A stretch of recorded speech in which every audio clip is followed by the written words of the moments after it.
Morning, everyone. Beautiful day here in Tucson. Just wanted to quickly do an intro for the video for the podcast. So last night I had the privilege of interviewing a great family friend of ours, Shelley Wilson, and just a quick context setting for that interview. So Shelley has been a long-time friend of ours, fantastic wife, fantastic parent, but also she has a very fantastic outlook on life, a great approach to life. And in particular, she commented on a podcast a couple of podcasts ago. The name of the podcast was YODO, You Only Live Once. And Shelley, as much as she enjoyed the podcast, she's got her own approach to life, which is YODO, so you only die once. And so the intent of the interview was to get Shelley's background behind her approach of YODO, you only die once. So enjoy the interview. So I was born almost 50 years ago in Tasmania to two beautiful parents. My mum, Jenny, was actually one of 18 children. So I grew up with lots of aunties and uncles within our life, even though we lived quite remotely from them in a small mining town on the west coast of Tassie. And funnily enough, my mother married an only child. So I had the best of both worlds. I had one set of grandparents that I could have to myself, along with my sister, and along from that, my brother, when he came into our lives. So we were quite blessed in that way. And on the other hand, I had a plethora of cousins. So every Christmas holidays and camping, all the cousins would come. We were all the same age group. A little posse would hang around together and form lots of good friendships there amongst the cousins. A lot of them are still in Tasmania. I think not many of us left the state, and that's just how it is. So as I said, I was quite blessed with that. I was very close to my dad's mum and dad. They were just beautiful, and it was actually my dad's stepfather. Sadly, my dad's real father passed away from tetanus before he was born, so my dad never knew his real father. So I didn't have any connection to great-grandparents, because by the time my sister and I came along, they were no longer around. My mum's parents, even though they had so many children, grandchildren and great-grandchildren, they knew your name, who you belonged to, and what you were up to. So that was really good. Growing up in a small mining town, on the other hand, was fantastic, but it did have its trials, because you could never get up to mischief, because if it wasn't your mum and dad that found out from you, it was somebody else who would be pretty quick to inform your mum and dad what you got up to. But like any small mining town, it was filled with sport. So you played lots of sports, you were involved in a lot of community stuff. You weren't the sort of kid to not do anything. And all the kids I went to school with were like that. And now I look back on it, we had kids with disabilities that went to our school, and it wasn't even a second blink for us. They were just part of not only our school community, but the community. And with any mining town, there were cycles of ups and downs. So it was great. And I always reflect back now and think I would never have had the start in life without growing up in that small mining town. And even to this day, I still have 4 or 5 very close friends from where I grew up from. And we don't see them all the time, but when we do, it's fantastic. So I went on and became a teacher and didn't really enjoy that. So I went back and did work for Australia Post as a training, and worked in that, teaching people how to do their jobs, but also looking at long-term training and development for every aspect of Australia Post. And then lo and behold, I got a job at Pasminco, and I thought, this is fantastic. And where do I land? But back in Rosebery, where I grew up. I'd gone back and done 8 months of teaching there, and thought, I don't want to live back here, as much as I love my parents and stuff. But that's where I ended up going back to and working at Pasminco. And they had sites all over Australia. So I knew that if I worked hard and put the effort in, eventually I could go back and be in one of those other mine sites. Didn't quite work out like that. I was lucky enough to work with a great guy who was fairly well regarded in the mining sector, and he invited me to come and do some contract work with him in Roxby Downs in South Australia. But leading up to the initial conversation and me eventually going nearly 8 months later, I developed cancer. So grace, in all his grace, and acceptance said, well, that's just a hiccup in the road. What we're going to do is get you better. And while you're going through your treatment, I'm going to pick your brain and you're going to continue to work, because that's the way that it will help you get through it. So I came out the other side, and I can remember moving to Roxby Downs. So I went from a Tasmanian winter that had just changed over to daylight savings to landing in Roxby Downs, and was promptly met by 5 million flies and carried into the terminal, and loved my time there. I got to work with Grace and some other really great people. And I don't know, I think the best thing about Roxby, apart from meeting my beautiful husband David, was reconnecting with my sister, because she and her husband had moved there almost 18 months previously. And even though we were sisters, we were never close, because there was 3 years difference, and we chose 2 quite very different career paths, and we were very polar opposites as siblings, I guess you could say. I was very sporty, she was not. I was very musical and artistic, she was not. But when I moved back there, it was really quite a beautiful thing, because we didn't have the external influence that parents can have on siblings. And I'm not saying we had a terrible childhood and we didn't get on because of parental influence, but I think we just grew to love each other as people rather than siblings. Yeah. And I've always thanked Roxby Downs for that one thing that I got to do, was form a good relationship with my sister as adults rather than as sisters. Yeah. So I then thought I'd go overseas. Left it a bit late. I was in my 30s, should have done that in my 20s, but I didn't. Moved overseas and stayed there for a while and made some beautiful friends. And when my time came to an end, that was due to 9/11. That was a big eye-opener for me, and I thought, I don't want to go through America, which was the plan to come home. So I cut my trip to the UK short and came home earlier, and just happened to land at the airport at the same time my old boss did. And he said, do you want your old job back in Roxby? Oh, my goodness. So it just turned out that it was meant to be, and thank God it was, because then I got to meet a beautiful guy called David Wilson. Wow.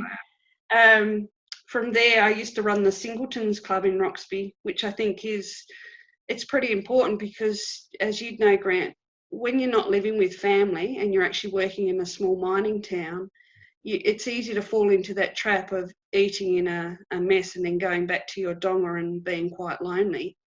Yeah. So I was well aware that that's a big problem with depression. So I used to run the Singletons Club, but you didn't have to be a single person to be in that club. You just had to be living up there as a single person without family. So I did a lot of house sitting, and I was always very conscious of inviting those people, male and female, coming around, and we'd have a home cooked dinner and a good old chat and a bit of fun, a few game nights, trips away if we could get on with it. And then this guy Dave Wilson started rocking up. So it was really quite nice, and he's such a beautiful, beautiful person. And he'd lived around the world and worked around the world in the mining circuit, and we just fell in love, I guess, and got married, and now we're the parents of 2 beautiful kids. We've got Henry and we have Matilda.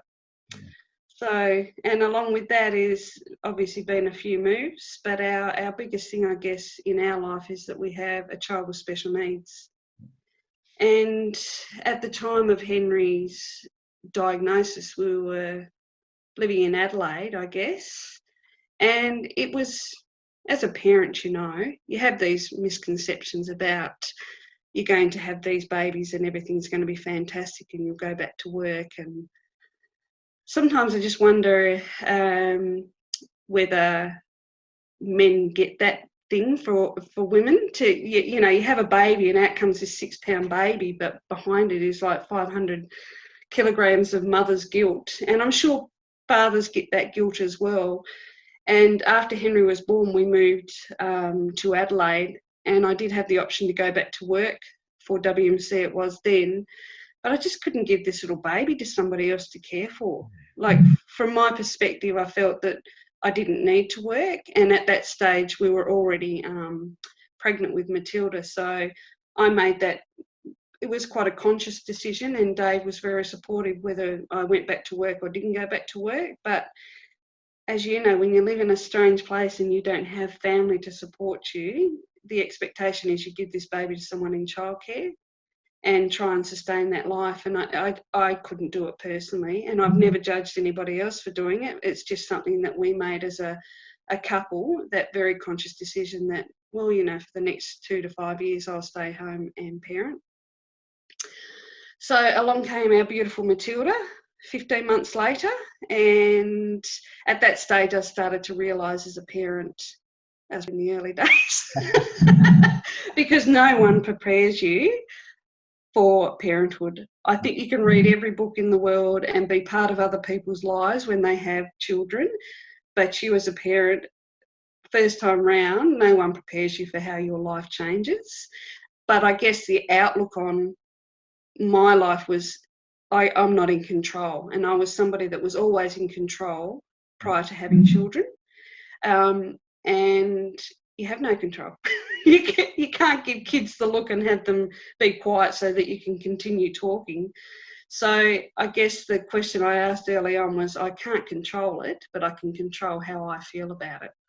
And I think basically, even before we had Henry diagnosed with autism, I sort of went about that sensation that, you know what, I can't control this, but I can control how I feel about it.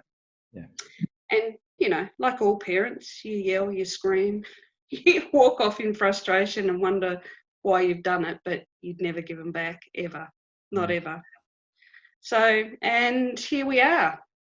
16 years later, as a married couple, we're now living in Perth. So we've had a few moves, but along the way we've picked up, and I think this is pretty important about being a parent, is that you are generally attracted to people who parent similar to you, and they have the same beliefs in the value of their children that you have.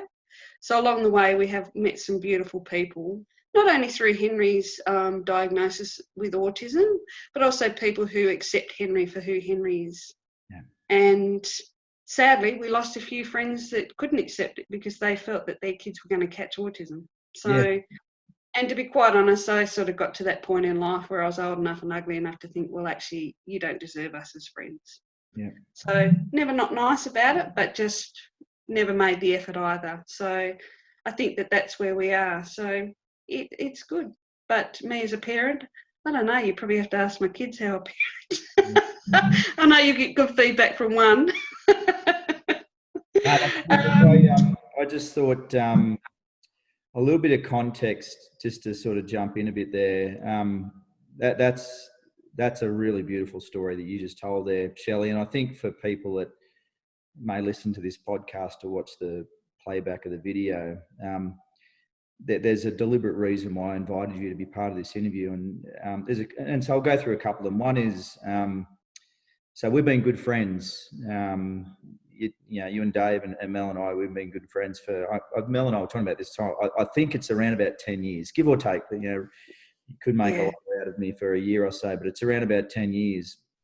And I've come out publicly and said that you and Dave are my favourite couple in the world. Only recently, but it took me 10 years to get there. But and there's a reason behind that. I think or for Mel and I, we've experienced the way you and Dave are as human beings, as individuals, but also as parents. And I think it's first class. And I think there's a lot to learn from the way you and Dave, as I said, as individuals, but as parents as well. And it's no coincidence that I've invited you to be what is my very first real interview for this podcast. And it's a real pleasure to have you on. But I just want to go back to your story, because there's a lot to dig into that, and we could be here for hours, but I'm going to dig into a couple of the real poignant key points that I thought really sort of stand out. And one was around your upbringing. So what was really clear from the way you described your upbringing was you're around a strong sense of family and a strong sense of being connected with family. And that really comes out in who you are as a person and you as a parent. Surrounded by your cousins and your various family members, etc. And as I said, you can see how that's translated into your adult life as a parent and as an individual. But you've also had some pretty tough times. I mean, the two key things that really stand out for me. So as an individual, you went through a pretty rocky road going through cancer, and we don't have to dig into the nuts and bolts of that, but that's a tough road for anyone to go through, and we can certainly speak from experience. And then how you've then learned from that as an individual and taken that on into your adult life and into your parenthood. And then the second piece is I don't think anyone who's not a parent of a child with autism really truly understands the challenges that come with it. And I know there's love and joy and everything that parents get out of parenting kids, but there's also a real challenge that comes with parenting kids with autism that a lot of parents don't understand. And you even described it in some detail around, you even lost some friends that just their kids were going to have autism. And that's real, right? That's not a made up story. You truly lost friends as a result. And so I just wanted to set a bit of context, because I think people who may be listening to this or watch it later on need to truly understand the reason why you're here as part of this interview, because I think there's so much value that as individuals and as parents we can learn from your story and from Dave's story by extension. I guess I just want to segue into the next part of the interview, and that is about parenting itself and parenting style. So you've had to kind of learn on the fly without textbooks, as you said. Henry with autism, Matilda, the younger child, and probably to some degree, and correct me if I'm wrong, but probably living in a little bit of a shadow to Henry because of just how much attention that he needs. So take me through what that means. Like, what has that meant for you as a parent? What have you had to do to adjust your style as a parent? Yeah, well, do you know what, Grant? That is such a great observation. So on diagnosis, your world shatters. It really does, because you have a child, and regardless of the fact that you notice things weren't quite, milestones weren't being reached. And at this stage, my sister had her child diagnosed with autism, but Willow, being a beautiful girl, she was doing some things, but Henry did everything by the book. And the only thing he wasn't doing was walking at that stage. And of course, by this stage, we're about to welcome Matilda into the world. And I think, I was tired. Dave was away 5 days a week. He was doing flying up to Roxby on Monday and returning very late Thursday night, if not Friday, depending on what was happening up there. So at that stage, I think we sort of really, we got into a bit of a routine, but I was tired. I was not a good pregnant person. And I had no support in Adelaide apart from a couple of friends who all worked. So it's not like they could drop anything and come and help. And not that I expected that to happen either. And it was quite tumultuous because my father had cancer the first year of Henry's life, and my dad was very, very unwell, and I was in that catch-22 where I couldn't go home and give support to my mum because my dad couldn't be around anybody, and kids, let's face it, they're little germ. So I couldn't sort of offer any support to my mum, and I felt very guilty about that. But thank the Lord, I had a beautiful, beautiful sister-in-law who really stepped up to help out in Tassie. And I can always remember I'm about to have another baby and my mum's not going to be there. She couldn't be there the day Henry was born, but she came. My sister, beautiful, gorgeous sister, flew my mum over for a couple of days just after he was born. And we had Dave's mum flew over and had Henry for us when Matilda was born. So from that point of view, it was really good, and I felt the love from both sides. But at this stage, I really started to see that something was wrong with Henry. He'd missed a few milestones. Then you're busy again with a new baby. And the thing with Matilda is she she taught Henry a lot of stuff, because I would watch her. She was absolutely besotted with her older brother as we progressed through things. Once again, Dave was away a lot. And it was really quite good in regards to he would observe her and then ape some of her behaviour, whereas before he didn't have anyone. Yeah. But regardless of how much attention you give the child without special needs in their life, it's the child with special needs that gets all the attention. Yeah. So I guess we sort of had to sit back. Both of them went to the same primary school, and she was always Henry's sister. So if something was happening at school, they would go and get her out of class and say, you need to come and help us with your brother. And when I caught wind of this occurring, I was crouching tiger because I was not happy with that. It's not her job. And we've also been very, very upfront to tell Matilda that Henry is not her worry in life. Mum and Dad have enough worry in life for Henry. Her life is just to love him as her brother.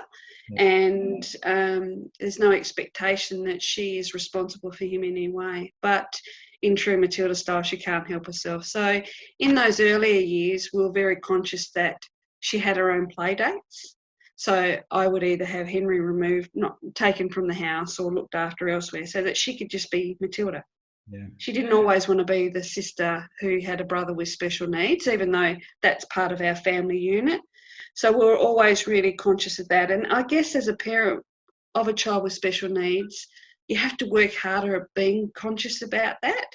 Because let's face it, when you're out in public and the child with special needs is having a meltdown, well, let's face it, and it's awful. And there's nothing worse than people standing there staring. As a parent, you feel that. But as the sibling, seriously, just move on, mate. We don't need your feedback. Yeah, exactly. So for her, I'm sure there's been some things that she's missed out on because we've had to leave somewhere early or go home because Henry's not coping. And when you see that happen, it is awful. Like it's just terrible. So from then on, I think when Matilda was about 5 or 6, when we were in Roxby, I did make that really conscious effort just to hang with people who took Henry at face value. And we met some great people there, right? There were some great people in Roxby. But anyway, you just get clear of them. But from Matilda's point of view, she made some great friends. She knew that she was supported by, the Eggingtons, and we loved that. It's sad thing is you can't always stay somewhere. But from a parenting point of view, Roxby was great because you could just be yourself and there was no judging, and you didn't have to have the external family influence while you were trying to navigate the parenting world. And they say it takes a village to raise a child, and I certainly look back at that village that we were all there together, and I think, well, that was probably one of the best things we ever did in our life, because it was great for Henry, great for Matilda, and then great for us as parents and people. It was just so beautiful. But from then on, when we moved to Melbourne, once again, I was very, very conscious that Matilda had to be her own person. Sadly, we couldn't get Henry into the school that we wanted to, so he had to go back into schooling with Matilda. But we maintained that she had her own time. She went to Johnny Young Talent School by herself. We had little friends that she could have over, and Dave would take Henry out for the day. So it does change how you parent. And one of the big things I think early on I struggled with, Grant, was it was okay to grieve. Yep. Yep. You have a baby and you have this plan in your life of where you're going to go as a parent, and the baby's going to come out and suckle at my breast and I'm going to be Mother Earth.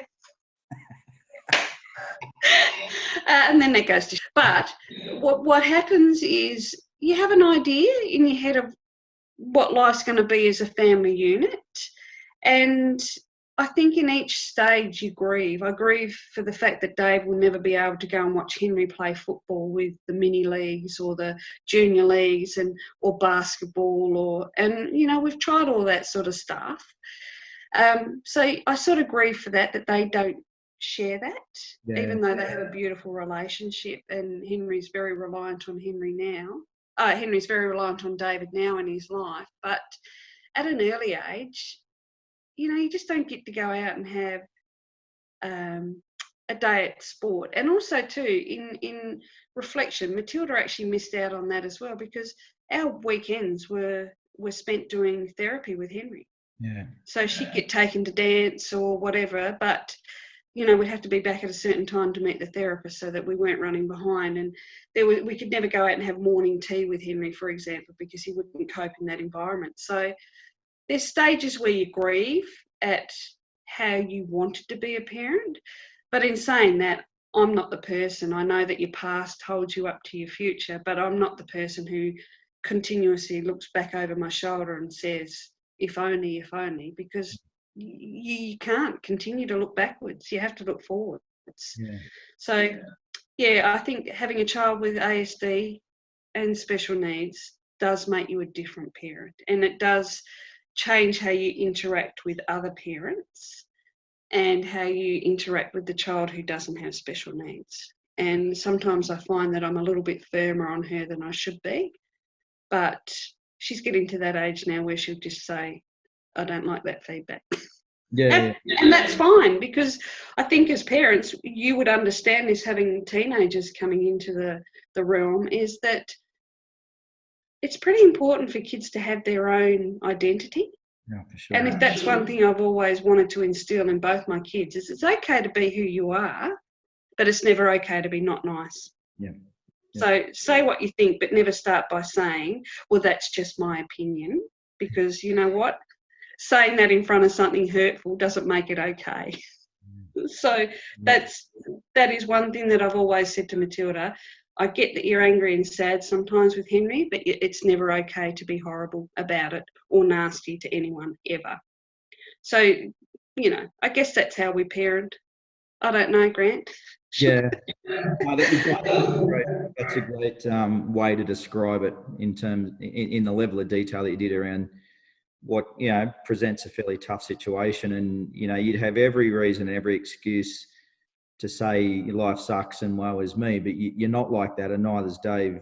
As a couple, as parents, you're far from that. And I guess one thing that really struck me, and this is a bit of a segue into why we're here. So a couple of weeks ago, I did a podcast, and it was called YOLO, You Only Live Once. And it was, I picked it up from a guy that I follow online, and it really struck a chord with me, because there are times where I think sometimes I probably squander opportunities. I probably sit back and take the easy road, and I don't always take the approach of you only live once. And so it struck a chord. I did the podcast, and there was some examples I gave. And one of the things that really struck a chord with me was, once I posted that podcast, you were one person who left a really brilliant comment around your approach to life. And it was a really nice nuance to you only live once, or YOLO, to you only die once, or YODO, however you want to pronounce it. And I guess when I went and thought about your answer, and considering, knowing you and Dave as well as I do, I thought it's an amazing approach to have in life. So I think there's real value in, you explaining to people, one, what YODO is, or YODO is to you, and why. Like, why is that important to you? So do you want me to sort of dig into that?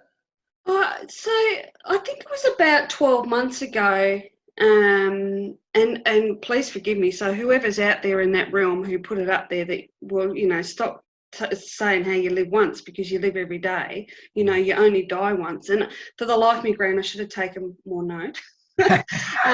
But I didn't. But it just resonated with me. And after having cancer, my one promise to myself was that I was going to stop being that yes person to everybody. And not in a bad way, just in a way that I felt, I'm going to navigate life how I see fit. And if there's one thing, everyone always says I'm very direct and straight to the point, and I probably am that person. But if I hurt your feelings, I would be devastated. So after I came out of that, I just thought, I just want to do what I want to do. So that's why I moved away from Tasmania and I went overseas and did what I wanted to do. And I made some great friends, and I probably lost a few friends from being that direct feedback kind of person that I am. But in life, I only ever want what's good. I want what's good for the people I love and who are around me. And sometimes people don't want to hear that feedback that, could you try and change direction to not change who you are? You never want to change who you are unless you're, then maybe look at it.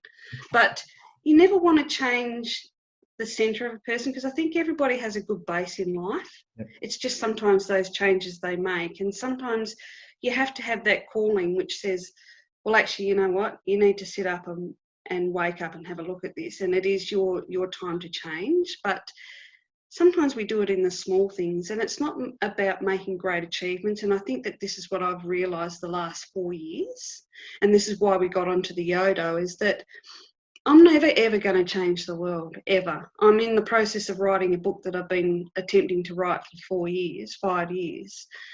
But I think the changes that I've made in life, not only to my life, but to other people, like sharing kindness and smiling, are the small things. Yeah. So I think it's a culmination of those small things which will change somebody's life and outlook. Yeah. You only have to walk down the street and smile at someone. You don't have to say anything, but just give them a smile. And I think that's what led up to the YODO thing for me, was that I read this and I thought, that is so true, because every day you get up to live life. Yeah. You don't live life once, you live it every single day.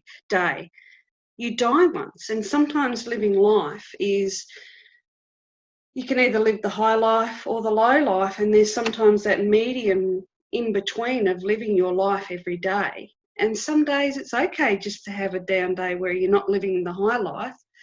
But when you get back into bed that night, I think starting the next day, reflecting on what yesterday was like, what today can be, and what I can change as I go into the future, just resonated with me as a person. Because, we can't change the world every day. That's impossible. Just like we can't have everything all at once.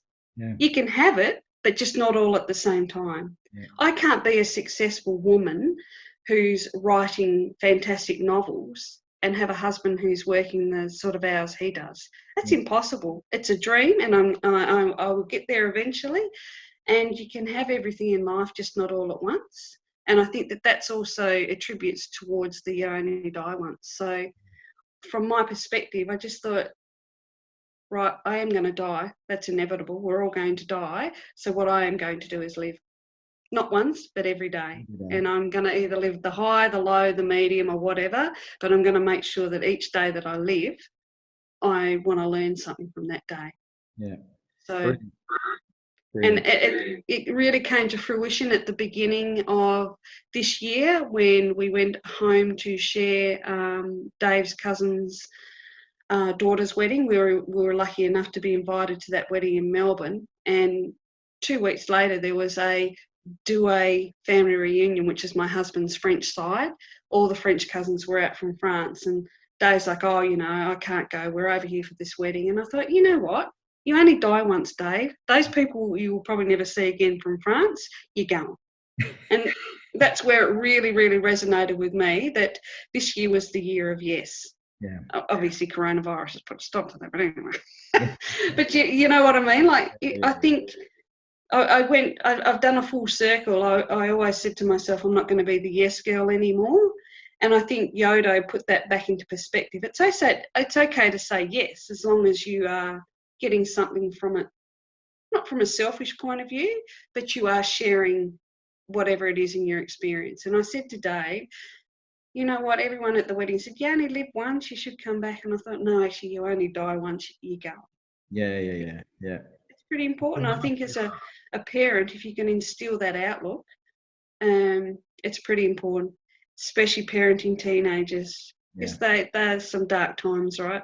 Yeah. As teenagers, it can be, I think too, with girls, it can be quite a dark place to navigate being a teenage girl these days. So that's YODO for me. You only live once, but you only die once, but make sure you support those people who want to live the life. And it's okay to pause and reflect on where you're going as well. Yeah.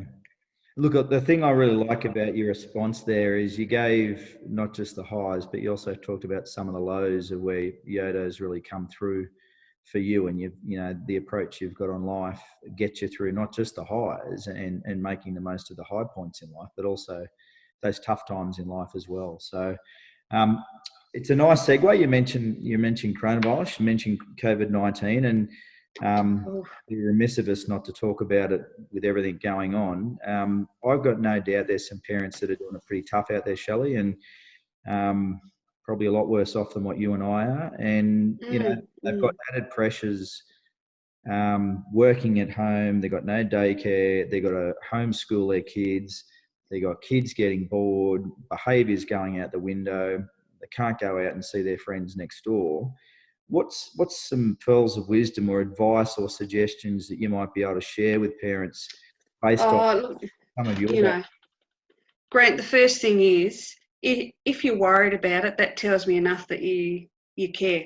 yeah, So if anyone says, I'm really worried about my kids, you're already taking that first step because you've identified that problem.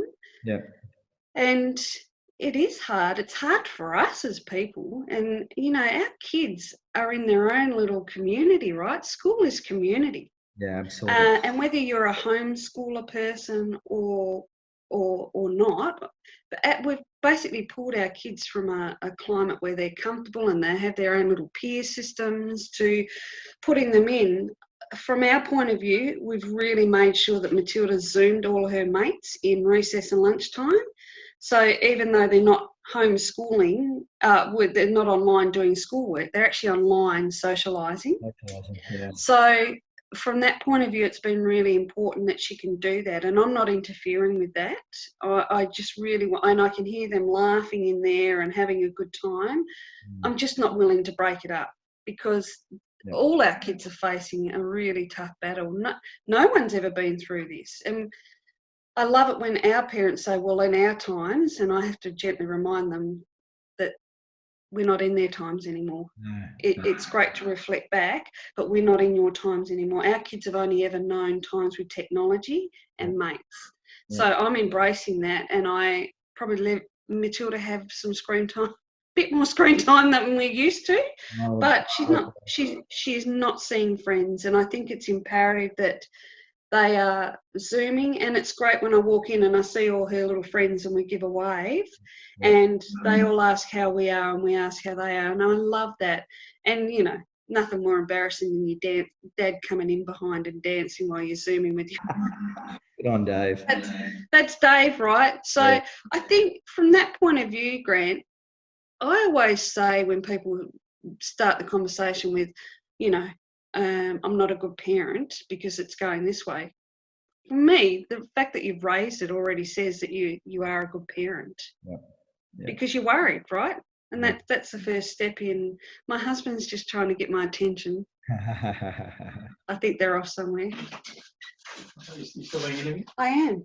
You can come in and have a quick. You want to say hi? Yeah, you're being interviewed. Hi. Hey Dave, how are you, mate? Good. This is Shelley's husband, Dave. So nice of you to drop in, mate. It's actually a nice addition. It is. We love him. What I wasn't planning on. All right. That's all right. So, actually, you joined in the conversation at a good time. We're talking about, some of the advice you might give to parents in these COVID-19 times and some of the struggles they're going through. It's funny, I'm part of a few parent groups now on Facebook, and just the regular common themes I read about are parents that are really struggling with young kids, just in terms of behaviours and keeping them engaged and keeping them connected. It's all right when they're older and they're teenagers, they can go off and do that, but the young one, and it's a battle. It's a really tough situation. Like you said, Shelley, it's that loss of social interaction and engagement and sense of connection with people that they've lost. They haven't got that. And because they don't have that with their parents, because let's face it, I never want to be my kids' friends, and I don't mean that in a horrible way. I'm the parent, so I'm not your best mate or your best friend. I'll never be that, just like Dave will never be that with Matilda or Henry. I want to be your mum. But from I guess the smaller kids and the younger children, you know what, so what if your kitchen gets messy because you've let them cook something with every ingredient out of the pantry? It just is what it is to get through this. Yep. But knowing that they're loved and supported, maybe doing something. I don't know if you've seen it. In our area, we've got our Facebook group for Mount Lawley asked for people to put bears up. Right. At the front, and all the little kids are walking around looking for the bears. We're going on a bear hunt from that story. Oh, nice. So we've done that, and we've actually had a couple of notes left in our letterbox from parents saying thank you for joining in, with drawings from the kids. Yeah, brilliant. So now I'm writing back to a couple of the kids and leaving it on the bears. So there's no actual physical contact, but the kids actually feel like they're doing stuff. So that's pretty good. Yeah. I don't know what your advice would be, Davo. Oh, I think you've kind of covered it. I think you just got to keep the kids active. You've got to keep them in the moment. I think the advice that, the other thing you're seeing now is people drawing rainbows and things, that there will be an end to this. It's not forever. Yeah. And how you make the most of it while we're in it. Mm. Yeah, it's a really good point. It's one thing. That's the other thing is, some parents might be afraid to talk to their kids about it. It's they might feel like they don't have all the, or I don't know enough, or all I know is what's on CNN or Sky News or whatever.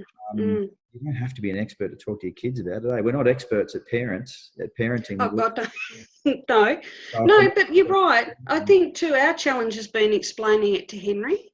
Yeah. Because he doesn't understand what it is, what a virus is, and what's making you sick. So we sort of put a social story together, and another special needs mum shared a social story that her speech just had done for her child. And you sort of shared it with Henry, and it just it didn't actually talk about the virus itself. It just talked about what's going to be happening. But the thing with these special needs kids is they need to see the end. They need to start at the beginning, follow through, and then know that there's an end. But there's no end to the coronavirus. We don't know when we'll come out of socialisation, isolation.